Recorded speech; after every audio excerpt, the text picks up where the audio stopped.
What is up, everybody? It is Alex from Heavy New York, calling from the quarantine zone again, and this time we got Snake of the Almighty Voivod. Thank you for your time today, man. Great to have you here.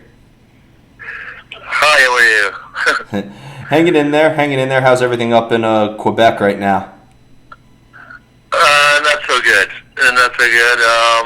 We've been. Yesterday they had canceled Christmas for any parties or anything. So Man, we cannot go see our families. We cannot. We only allowed to see one person. If someone lives alone, then one person can go visit, but that's it. wow, I'm sorry you So guys are it's going through that. Yeah, I wanted to see my mom, and I had something planned with my mom and my sister, and it's not gonna happen. So I guess I'll stay by myself. I mean, that's how it is here in New York City. It's a very, very lonely time, right? Yeah, it's a tough time, I guess, for everyone.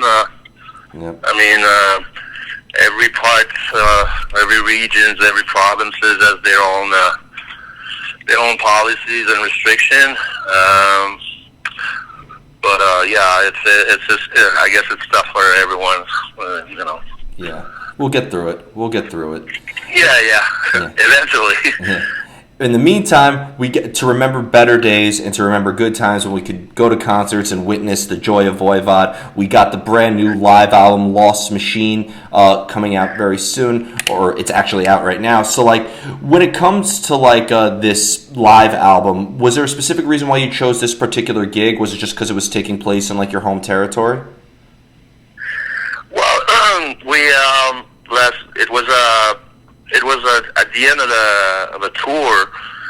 Well, a series of long tours that we did. We were really busy with the album The Wake, and we finished touring. We had a break at one point, and we were kind of really excited to do that last gig and take some time off because we were touring like crazy for long months, and so we ended up in Quebec City, and the vibe was so good, and we wanted to do something special, so we brought in Francis Perron, which is the engineer of The Wake. We brought him in with a big board and set up for a nice, clean recording, and the vibe was just Quebec City is a really special place. I think it's, it feels like home. It's really, the interaction with the people. It's really friendly, and there was such a good vibe in that particular show. When you do a show and everything is we're in good shape too because we were touring so much. So the show was really tight. We were really tight on our playing, and the vibe was so cool. And when the show is like magical, it's flawless, and there's no bad note. Everything goes well. The vibe is good. I think. We had a winner with that recording, and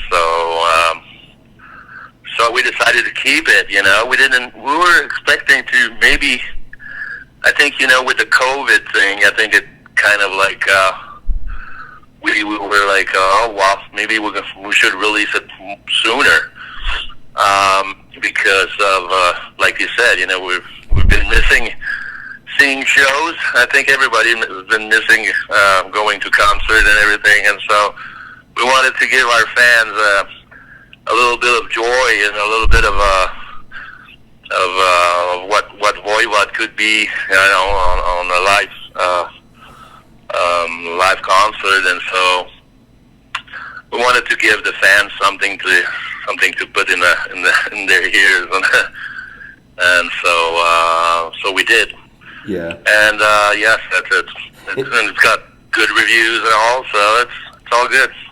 Is this also maybe meant to hold fans over while we eagerly await for a follow up to the Wake? Because a lot of people, like, what I loved about the Wake was, it satisfied all the old school Voivod fans, from the War and Pain to the Killing Technology days to, the Target Earth, and, newer fans have gotten on board with the Wake as well. Is this maybe like meant to hold us over while we wait for a brand new Voivod studio album?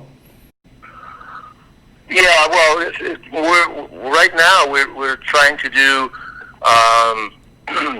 some, we work in the distance. I mean, we share files, and we're still productive, but it's not at the same pace. I guess it's, it takes more time, and soon we're gonna get a setup in a new rehearsal place, which is in my living room. Because we kind of cancel our rehearsal place, and so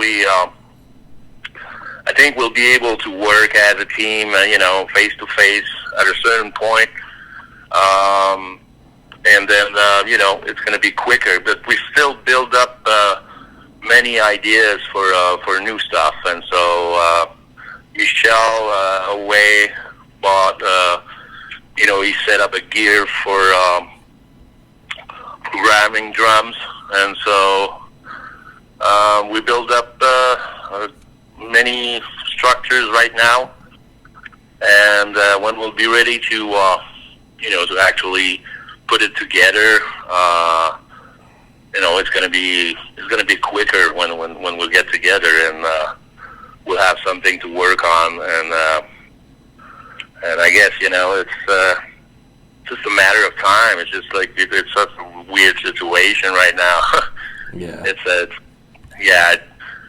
But we're still working, and that's what is the most important thing, to stay focused on what we have to do until business and whatever start to run again.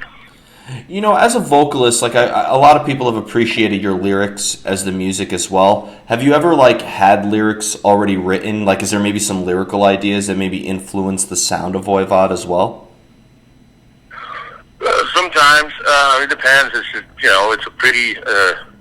Sometimes it's a matter of circumstances, but sometimes I put the ideas basically together, and so sometimes gonna pop up like, oh my God, this could be good for some lyrics I had, and then I have to search where is it? Because it's a bunch of paper here and there. Every time I got a cool idea, I write it down. And then when it starts to get serious about putting stuff together, and then it's like a puzzle in my head, like what could fit with that part of music, with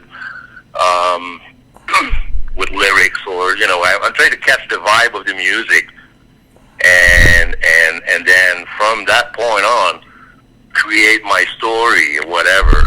But sometimes there's cool line that I wrote like months ago that had nothing to do with it, but for that particular song, it fits perfectly. So it's just it's kind of it's like a big puzzle, and sometimes there's good comes out, and out of nowhere. It's just boom, So yeah, it's always a work in progress, and it's hard to define exactly what comes into your mind especially when I get inspired by the music. I close my eyes, and then I'm trying to figure out what could it be, and from that point on, sometimes there's ideas that comes out, and that can link to other ideas that I had before, and so it's complicated. Yeah. Well, writing lyrics should never be easy, right? Because you have to have a story in mind, you have to have like a narrative, but then you also have to make it fit the song. Have you ever had like the best lyrics or the best lines, but then like they never fit into the arrangement of the music? Yeah, a lot of times, it's just but it's just that sometimes you change a few words, and it's gonna kind of blend into it, But and also sometimes you cannot find exactly the right structure or the right melody that goes with it, or the right musical structure that goes with it, or sometimes it happens that it stays there. And same for music. I think we have a lot of stuff, a lot of jams that we have that some parts of it have been used for albums, and some were just not taken. But there's cool ideas as well in those things, and sometimes we go back into it, and sometimes surprisingly we find stuff that, oh yeah, right, this could fit with that. and then but it's been written like year, 2 years, 3 years ago, but never been used. So Yeah. it's always cool to keep in order and keep the ideas close, and get back to it and get re-inspired by it. Definitely. This might be kind of a silly question, but I am always very curious with bands that, have the aliases you go by, with you as Snake and Away and Chewy and Rocky. Like, have you always thought that maybe, like, through the entirety of Voivod, that maybe you were in a way, like, portraying characters in the album and on stage as well? Yeah, I mean, sometimes, I like, well, I can speak for myself. Like, when I have to go on stage, there is that character that comes in when like 5 minutes before going, and it's like,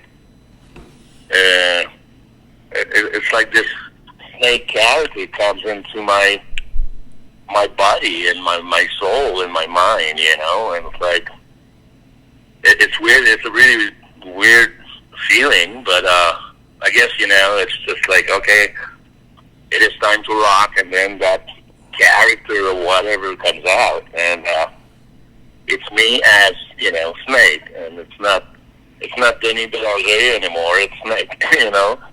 And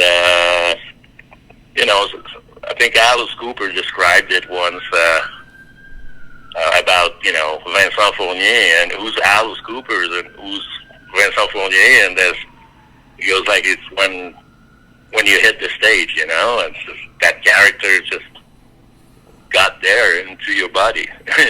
Definitely. I feel like, I've seen Voivod live now so many times, and, like, it just seems like when you go on stage, it almost seems like there's an essence of escape, in a way, from both you guys and the audience. Yeah. And especially when, back in the days when I had this gas mask on, I was, like, putting the gas mask in, and then I was breathing into that gas mask, and I was waiting for the start, and the intro started, and then it's like a gladiator kind of thing, It's just it was a really special feeling, Definitely. And on top of that, your live shows are always interesting. Like, I remember when I interviewed Away back at the tour that you did with Yob last year, he told me some stories that I think it was like your first tour here in the U.S., or maybe your first time in New York City. I think it was you were playing at the Ritz, and, like, Away said it was like you guys in, like, Celtic Frost or something like that, and, like, it was just fight after fight after fight or something like that. With who? I don't know if it was with Celtic Frost, I think he mentioned. I don't know if it was like your first tour, but I remember Away told me a story about that. Oh, well, it was not like fight, really, like really fight, no? Is it? Yeah. Welcome to the hardcore capital, right? Yeah. But the show at the Ritz was, I think it was the first one, that, our first American show. And it was really something special, and for a lot of people, that was the first time they saw Voivod, and and for us, it was the first time in America, and so it was a really special night with Venom and Cro-Mags, and I discovered Cro-Mags, and I got really hooked to them, and I heard them before, and yeah, it was a real special show for us. Yeah. And then even for people who were there, that was the first time they met Voivod, and a lot of people talked about it a long time, and so. Yeah, people still talk about it. You were right. It was Cro-Mags. I don't know why I thought Celtic Frost, but I remember Away was just that was the craziest show we've ever seen. New York is always the best. Yeah. We had a first tour with the first American tour was with Celtic Frost, and we're sharing the same bus, and it was quite special. Yeah. Yeah. Different times back then. Yeah. Yep. But it's funny because it started we were we felt we're going to America, we're gonna kind of we're superstars, whatever. And then but it became at the middle of the tour, we found that really hard, and the bus broke down at a certain point, and so us with Celtic Frost, we're in the middle of the fucking desert with a broken bus, and it was 120 degrees, and didn't know what to do. Welcome to America. Yeah, and then we, Tom Warrior asked me for a cigarette and didn't smoke. So it's it was hard. Yeah. But definitely a memorable one. Yeah. And I have two more questions for you. But kind of what I was saying before with the different tours is I felt like you've toured with a variety of different bands as well. We just talked about Celtic or Celtic. To this day I don't know if it's Celtic or Celtic Frost. That's the biggest mystery of metal of all time. And but you did that tour, but just in the last couple of years you toured with Revocation, and then you also toured with Yob. Have you noticed different types of audiences depending on the tours you've been on? Yeah, I mean. I think we fit with a lot of bands and crossover bands, and especially when Voivod has been 4 decades of music, and then we've been mixed with other bands in different categories, and but sometimes it blends well, because. I don't think there's nothing really comparable to us. Voivod is it's sort of in a unique way kind of thing, but Voivod is also a mixture of different things. It's a little bit it's metal.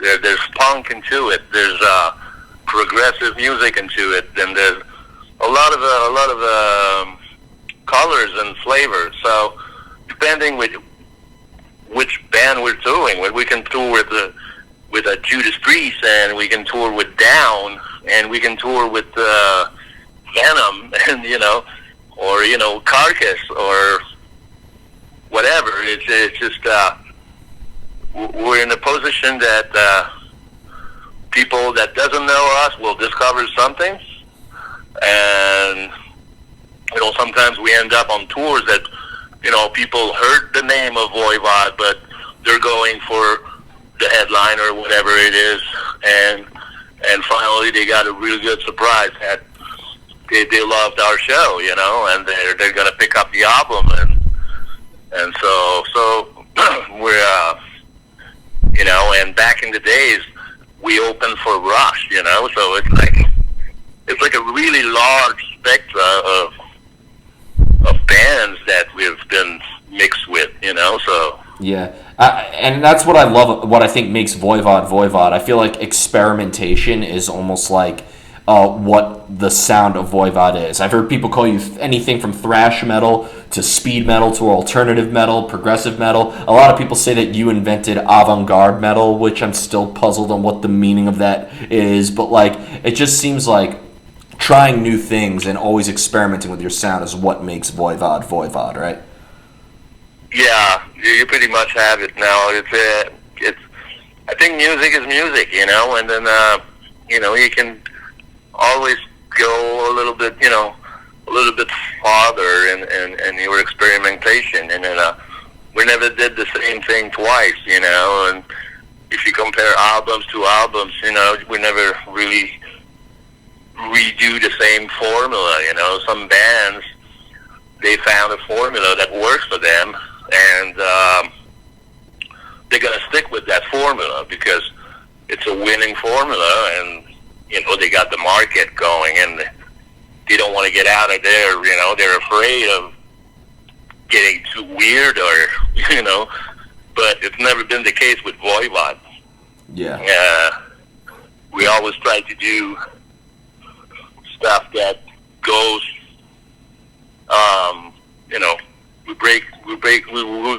we go further and farther, and we don't have no boundaries. If it fits the music, and if it's sometimes we go for the song itself, and same with the inspiration. Same with we don't care who got the idea, but let's say someone has a riff, and then someone puts something there, and it doesn't blend or it doesn't fit. We work for the song. We don't work for the egos of any of us. Definitely. The song is important. Yeah. And you've always had. Oh, you're saying? No, sorry. And you always have that underground charm too, which is what I admire about Voivod. Yeah, you've been around forever. You've been around the world and back, but like I still think you always have that underground charm. You never lost that. Yeah, I think it's something in us. We've been underground, but what is really underground? It is something that is not clear in our mind, because you can have like a really catchy song, but you're gonna have that twist that makes it not so much commercial, or not so much like I don't know, like radio friendly. Yeah. We try to even though like give a little twisted to it that's gonna make it more weird, even if it's a catchy thing. So it sounds like Voivod in a sense, Definitely. So Definitely. So before we go, I want to thank you so much for your time today. Really enjoyed this discussion. Is there just anything else that you would like to promote while we wait for a brand new Voivod album? We have this live album out. Could we maybe be getting some live stream performances to hold people over while we wait for you to get back on the road? yeah, well, enjoy that live Lost Machine album. I think it's worth it, and it's worth listening. And then while then, well, we're working on something else, and hopefully, we're going to be able to release it as soon as possible, and to get to normal and go on tour. We've been missing each other. We've been missing our fans, and so hang in there, stick around, and maybe beginning of next year we might do another live stream show. And so we had one experience in last August. It went really well, so we might do another one. And so stick around and just hang in there and be safe. Well, thank you so much, Snake. Everybody, we are here with Snake of Voivod. Be sure to check out Lost Machine. This is Alex from Heavy New York, and we will see you next time.